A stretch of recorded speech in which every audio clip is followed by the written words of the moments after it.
I've been a Christian for many, many years, and prayer was always in my life, and I have a relatively good prayer life. But during a tough time in my life, which was my separation and my divorce, my prayer life increased. And during that time, it was very, very tough because all of a sudden I became a single mom with two pre-teenagers and teenagers. It was very hard and overwhelmed by different emotions and different situations. However, during that time, I had very good friends that supported me. I went to counseling, which I highly recommend when people go through something like that.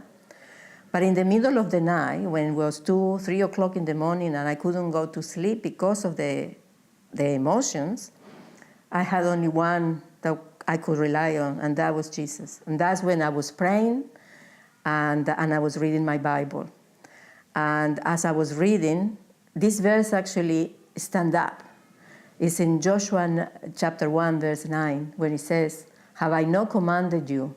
Be strong and of good courage. Do not be afraid, nor be dismayed, for the Lord your God will be with you wherever you go."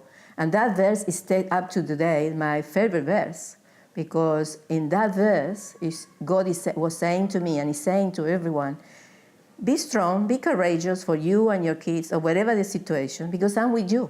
Whatever the situation, wherever you go, I'll be with you. It's a promise. So it's a command with a promise. And during that time and during that period of prayer and difficulties and things like that, I started learning. I was, again, angry, sad, depressed. But during that time also, I've learned that I needed to forgive my husband and forgive the person that was with him. And I started praying for them. And in doing so, forgiveness came to my heart and healing came to my heart.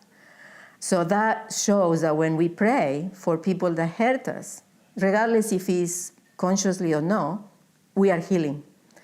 But also during that time also, I've learned that when we write down the request, you can go back and you can see how God answers our prayers. So I started a journal, writing down dates and writing down my prayers for myself, for my kids, for many people.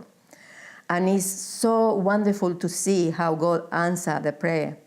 But also I was reading the Bible in 2 languages, in English and in Spanish. And in the Spanish Bible, I found this paper that one pastor from one of the South American countries came to Australia, and it had a mustard seed in it. And with a verse that is in Matthew 17:20, when Jesus actually said, if we have a faith small as a mustard seed, we can move mountains. And even so, I'm not intending to move mountains, but I know that through prayer, God changed so many things in my life, but also answer prayers for others, which is so, so rewarding. So my experience, I hope, is encouraging others that regardless of what we're going through in life, one friend is faithful and is always there with us, which is Jesus. But also I remember another verse that encouraged me is when the people of Israel needed to leave Egypt and didn't want to. And Moses said, "Do not be afraid, stand still and see the salvation of the Lord, which He will accomplish for you today." And that's a promise also, because when we are in the middle of the worst situation, God is there with us. And that's why I encourage, as the prayer and study of the Bible encourage me, I encourage anyone that listens to this.